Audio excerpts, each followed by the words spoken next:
remove the tire, 19mm socket.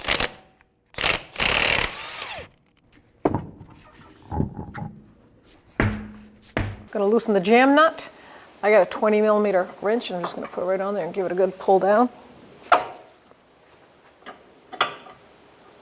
Now we can take the castle nut off. So if your tie rod and castle nut comes with a cotter pin, feel free to move it, get it out of the way.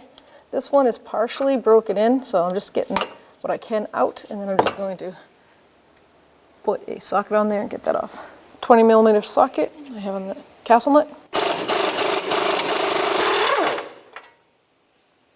So you can use a pickle fork, but where we're replacing it, I'm just going to hit that knuckle and it should pop it right out.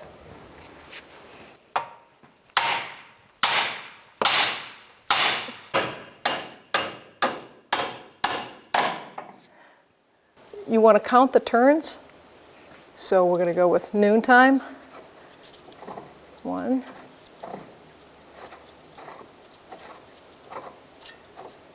So 13.5. All right, so it was 13.5 turns, and I ended up on the down, and it needs to be up to install. So let's see. So this is the half, so we'll count 13.5. 1, 2, 13.5. We'll bring that knuckle right in, put the tie rod in right up there.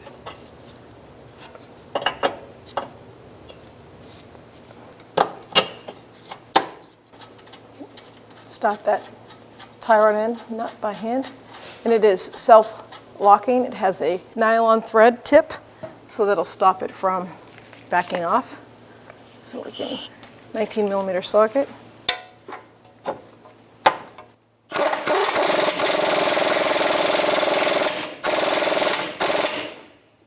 So we're going to torque the outer tie rod end stud nut to 20 foot-pounds.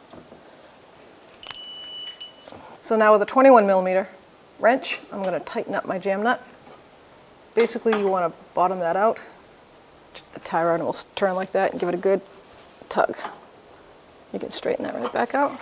And as always, don't forget, once you've changed any steering or suspension parts, get yourself in alignment. So now I'm going to finalize the actual tire.